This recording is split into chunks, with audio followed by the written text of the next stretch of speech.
களே பிரம்ம முகூர்த்த வணக்கங்கள். நல்லா இருக்கீங்க இல்லையா? இன்றைக்கு சர்வ ஏகாதசி. விஷ்ணுவுக்கு என்னுடைய பணிவான வணக்கங்கள். இன்னைக்கு அதோட இன்னொரு மிக முக்கியமான நாள் சனிக்கிழமை. சனிக்கிழமை நம்ம பெரியவங்க சொல்லியிருக்காங்க, ரொம்ப அருமையாக சொல்லிட்டாங்க. சனி நீராடு, சனி நீராடு. சனிக்கிழமை தவறாமல் தலையில் நிறைய எண்ணெய் வச்சு நீராடு அப்படின்னு சொல்லியிருக்காங்க. நான் தொடர்ந்து ஒரு 10 ஆண்டுகள் அதை செஞ்சேன். இடையில ஒரு 3 ஆண்டுகள் கொஞ்சம் எனக்கு உடல்நிலை சரியில்லாமனால அதை செய்ய முடியாமல் போச்சு. இப்போ திரும்பவும் தொடர்ந்து பண்ண ஆரம்பிச்சிருக்கேன். என்ன பலன், என்ன பலன் சொல்லுங்கள் பார்க்கலாம். என்ன பலன்? எல்லாமே பலன். மொத்த பலனும் அதுதான், மொத்த பலனும் அதுதான்.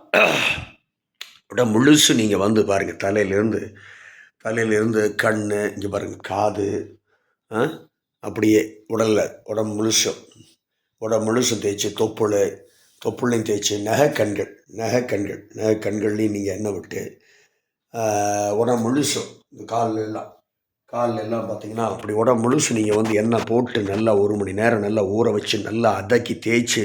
இந்த உலகத்துலேயும் சிறந்த மசாஜ் வந்து தாய்லாந்துன்னு சொல்கிறாங்க, இந்தோனேஷியான்னு சொல்கிறாங்க. எங்கள் ஊரில் ஒருத்தர் இருக்காருங்க, அவர் தாங்க உலகத்துலேயும் சிறந்த மசாஜ் பண்ணும். இப்படி எல்லாம் கிடையவே கிடையாதுங்க. சரியா? உங்கள் உடம்புக்கு என்ன தேவைங்கிறது உங்களுக்கு தான் தெரியும். அப்போ இந்த எண்ணெய் எடுத்து உடம்பு முழுசும் நீங்கள் தேய்க்கிறப்போ ஒவ்வொரு இடத்துக்கு தகுந்த மாதிரி நீங்களே உங்கள் கையால் வந்து அழுத்தத்தை கொடுக்க முடியும், சூடு கொடுக்க முடியும். இது ரெண்டும் நீங்கள் உணர்ந்து நீங்கள் செய்கிறப்போ அதுதான் உலகத்திலே சிறந்த மசாஜுங்க. தயவுசெய்து புரிஞ்சுக்குங்க. யாரோ செய்கிறதெல்லாம் மசாஜ் கிடையவே கிடையாது, ஒரு காலத்திலும் கிடையாது. அது யார்கிட்ட வேணாலும் என்னால் பகிரங்கமாக என்னால் வந்து போட்டு சொல்ல முடியும். அதனால் நீங்கள் பண்ணக்கூடிய மசாஜ் நல்ல அழுத்தம் கொடுத்து, எந்த இடத்துல வந்து கொஞ்சம் சௌகரியம் இல்லை குறைவாக இருக்கோ அந்த இடத்துல நல்ல அழுத்தம் கொடுத்து சூடு பறக்க தேய்ச்சி நல்லா எண்ணெய் விட்டு தேய்க்கிறப்போ நாள் பட ஒரு 2 மாதத்தில் நீங்கள் அந்த வித்தியாசத்தை உணர முடியும். டோட்டலாக உங்கள் கண்ட்ரோலுக்கு வந்துடும் அந்த உறுப்பு. அதனால் தயவுசெய்து நீங்களே நல்லா ஜூடு பறக்க நீங்கள் வந்து தேய்க்கிற மாதிரி நீங்கள் பார்த்துக்குங்க. சரியா? நல்லா தேய்ச்சி விடுங்க. அப்புறம் காதில் வந்து மறக்காமல் வந்து 2 சொட்டு இந்த காதுலேயும் அந்த காதுலேயும் வந்து நல்லெண்ணெய் விடுறதில் நீங்கள் வந்து கொஞ்சம் கூட தயக்கமே படவே கூடாது. அப்படி விடுறப்போ நீங்கள் கண்ணை மூடி அந்த பயணிக்கிற அந்த பாதையை கொஞ்சம் மனசுக்குள்ளே உள்வாங்குங்க. அது உங்கள் மண்டைக்குள்ளே அப்படியே எல்லா பக்கம் போகிற மாதிரி உங்களுக்கு ஒரு ஃபீலிங் கிடைக்கும், ஒரு உணர்வு வரும். அற்புதமாக இருக்கும் அந்த உணர்வு, ரொம்ப பிரமாதமாக இருக்கும். அதை தயவுசெய்து அதை நீங்கள் வந்து அந்த உணர்வை நீங்கள் உணர்ந்து பாருங்கள். அப்புறம் கண்ணுக்கு வந்து எப்போவுமே வந்து விளக்கெண்ணெய் தான். நல்ல விளக்கெண்ணெய் வாங்கி கண்ணுக்கு நல்லா விடுங்க. கண் பிரச்சனைகள் எல்லாத்தையும் அந்த விளக்கெண்ணெய் தீர்த்துரும். கண்ணில் தேவையில்லாத அழுக்குகள் அதுனா அத்தனையும் வெளியில் கொண்டு வந்து தள்ளிடும். கண் நல்ல பிரகாசம் ஆகிடும். ஸோ கண்ணுக்கு நீங்கள் அவசியம் விளக்கெண்ணெய் விடுங்க. அப்புறமேலு பார்த்தீங்கன்னா தொப்புளில் விளக்கெண்ணெய் விட்டு நல்லா தேய்ங்க. தொப்புள் வழியாக உள்ள ஜீரண மண்டலத்துக்கு எண்ணெய் நல்லா பயணிக்குது. அதுபோக வந்து நம்முடைய இனப்பெருக்க உறுப்புகளுக்கும் அந்த எண்ணெய் போய் சேருது. அதனால தயவுசெய்து அங்கே நல்லா போட்டு தேய்ச்சி விடுங்க. அப்புறம் நகைக்கண்கள் வழியாக வந்து பார்த்திங்கன்னா உடலில் வந்து அது பயணம் பண்ணுது, ரத்தம் பயணம் பண்ணுது. நகைக்கண்களும் சுத்தமாக இருக்கணும். நகைக்கண்கள் நிறைய பேருக்கு பார்த்திங்கன்னா வெட்டாமல் நீளமாக பார்த்திங்கன்னா நகத்தை வச்சுக்கிட்டு அதை பராமரிக்காமல் அழுக்காக வச்சுக்கிட்டு பெரிய தப்பு பண்ணுறாங்க. நகைக்கண்கள் சுத்தமாக இருக்கணும், பளிச்சுன்னு இருக்கணும். அப்படியே பார்த்திங்கன்னா அப்படியே ஸ்படிக மாதிரி இருக்கணும் நகைக்கண்கள். அதுதான் நல்ல ஒரு ஆரோக்கியமான உடலுக்கு அடையாளம். உங்கள் உடம்பு நல்லா இருக்கா இல்லையான்னு நீ வந்து உங்களை நான் டெஸ்ட்டே பண்ணவே வேண்டியதில்லை. என் முன்னாடி நீங்கள் நின்னா நான் வந்து பளிச்சுன்னு சொல்லிவிடுவேன். உங்களுக்கு இது பிரச்சனை இருக்குது, உங்கள் பிரச்சனை இல்லைன்னு என்னால் சொல்ல முடியும். உங்கள் நகைக்கண்களே எனக்கு உங்கள் மொத்த உடல்நிலை காமிக்கக்கூடிய கண்ணாடி உங்கள் நகைக்கண்கள். அந்த தயவுசெய்து அது என்னென்னு பாருங்கள். அதில் புள்ளி வந்தால் என்னென்னு பாருங்கள், கரும்புள்ளி வந்தால் என்னென்னு பாருங்கள், வெள்ளைப்புள்ளி வந்தால் என்னென்னு பாருங்கள், அது பொறுன்னு இருந்தால் என்னென்ன ஆகுதுன்னு பாருங்கள், அது கலர் மங்கி இருந்தால் என்னென்னு பாருங்கள். இதெல்லாம் நீங்கள் பார்த்தீங்கன்னாவே நீங்கள் ரெடி ஆயிடுவீங்கன்னு அர்த்தம். அதை சரி பண்ணாவே போதுமானது. அப்புறம் அந்த நகைக்கண்கள் இதெல்லாம் நீங்கள் வந்து பண்ணுங்கள். நவதுவாரங்கள் 9 கொடுத்துருக்காங்க கடவுள். இதில் வந்து 3 வந்து 2 வந்து நம்ம வந்து வெளியில் தள்ளுறது, மலைக்குடலும் சிறுநீர் துவாரமும் வெளியில் தள்ளுறது. அதுக்கு அதை பற்றி நமக்கு பிரச்சனை இல்லை. அப்புறம் இந்த வாய் வழியாக நிறைய உணவு எடுத்துக்கிறோம். அந்த உணவு நல்ல உணவாக எடுத்துட்டோம்னா ஒரு பிரச்சனை கிடையாது. கண்டதெல்லாம் எடுத்துட்டோம்னா அது ஏகப்பட்ட பிரச்சனை பண்ணத்தான் செய்யும். அப்புறம் மூக்கு வழியாக காற்று போகுது. நல்ல காற்று வந்து சுவாசித்து நீங்கள் வந்து உள்ளே எடுத்துட்டிங்கன்னா நல்ல முழுக்க ஆழமாக சுவாசித்து நுரையீரல் கொள்கிற அளவுக்கு எடுத்துட்டிங்கன்னா உங்களுக்கு சுவாச கோளாறுகள் வரவே வராது. அதுக்கு ஈஸியான ஒரு வழி தான் வந்து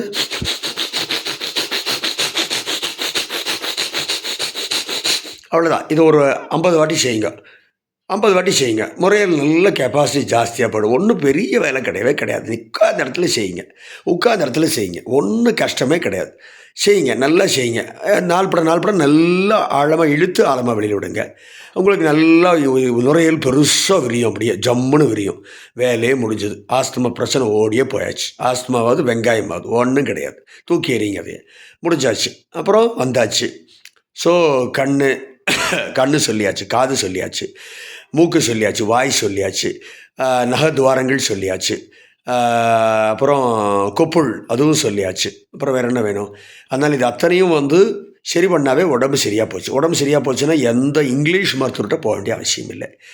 இங்கிலீஷ் மருத்துவர்கிட்ட போய் 250 வருஷமான இங்கிலீஷ் மருத்துவர்கிட்ட போய் கண்ட மருந்துகளை, அந்த கெமிக்கல்ஸ் காம்பினேஷனை, அந்த கன்றாவி காம்பினேஷனை சாப்பிட்டு நம்ம சுகருக்கு சாப்பிட்டா ப்ரெஷர் வருது, ப்ரெஷருக்கு சாப்பிட்டா கிட்னி ப்ராப்ளம் வருது, கிட்னிக்கு சாப்பிட்டா செஸ்ட் அடைச்சிக்குது, இருதயத்தை சாப்பிட்டா மண்டபோர் வெடிச்சிருது.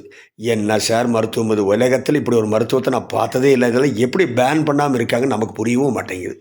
இதெல்லாம் நானாக இருந்தேன்னா ஒரே ஆர்டர் தான், சிங்கிள் ஆர்டர் டோட்டலாக பேன் பண்ணிவிடுவேன். டோட்டலாக பேன் பண்ணி கைகால் உடஞ்சுதா போ, அப்புறம் இருதய பிரச்சனையாக போ, ஆப்ரேஷன் எதாவது எமர்ஜென்சியாக பண்ணு, அப்புறம் வேறு என்ன முதுகுதலில் எமர்ஜென்சி பிரச்சனையாக பாரு, அவ்வளோதான். இதுக்கு மட்டும்தான் இங்கிலீஷ் மருத்துவம்னு ஸ்ட்ரிக்டாக ஆர்டர் போட்டுருவேன்.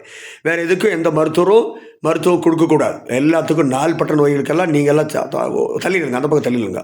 உங்களுக்கெல்லாம் அந்த கெப்பாசிட்டி கிடையாதுன்னு சொல்லி தள்ளி வச்சு போட்டு நீட்டாக சித்தா, ஆயுர்வேதா, யுனானி, ஹோமியோபதி, அக்குப்ரெஷரு, வர்மா, இது மாதிரி எல்லாம் இருக்கக்கூடிய நேச்சுரோபதி எல்லாத்தையும் உள்ளே கொண்டு வந்து நீங்கள்லாம் இதுக்கு ட்ரீட்மெண்ட் கொடுங்கன்னு சொல்லி நீட்டாக பிரிச்சுருவேன். இது போட்டு உழப்புற வேலையில் நமக்கு வரவே வராதுங்க. இது என்னமோ தெரியல, அரசாங்கங்கள் இது கண்டுக்கவும் மாட்டேங்குது. ரொம்ப வருத்தமாக இருக்குது. இதெல்லாம் ஈஸியான வேலை. இனி இதைத்தான் செய்யக்கூடாதுன்னு சொன்னால் முடிஞ்சு போச்சுங்க வேலை. ஒருத்தரும் கேட்க முடியாது. சரிங்களா? எல்லாம் ஒரு செகுவேரா மாதிரி இருக்கணும். பாருங்கள், செகுவேரா இருக்கார் பாருங்கள். செகுவேரா மாதிரி ஒருத்தர் இருக்கணுங்க.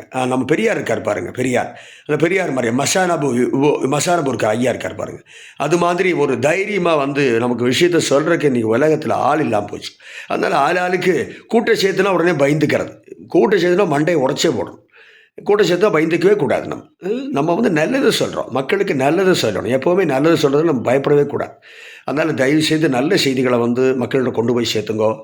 நல்ல சனிக்கிழமை ஆனால் நல்லா பறக்க ஆவி பறக்க நீங்கள் வந்து தலைமுடி நல்லா போட்டு நல்லா தேய்ச்சி விடுங்க, அதக்கி தேய்ச்சி விடுங்க. புதன்கிழமை கூட நீங்கள் வந்து தாராளமாக எண்ணெய் விட்டுக்கலாம், தப்பு கிடையாது. வாரத்தில் ஒரு தடவை கட்டாயம் விட்டுருங்க, 2 தடவை விட முடிஞ்சால் விடுங்களேன்னா பரவாயில்ல. ஆனால் சனிக்கிழமை அவசியம் வந்து நீங்கள் வந்து சனி நீராடித்தான் ஆகணும். ஆனால் தான் நல்லது, எல்லாருக்கும் நல்லது, எல்லாம் நல்லா இருக்கணும். வாழ்க வளமுடன். நல்லதே விரும்பும் முருகானந்தன். ஜெய்ப நீ சேனல், யூடியூப் சேனல். நன்றி, வணக்கம்.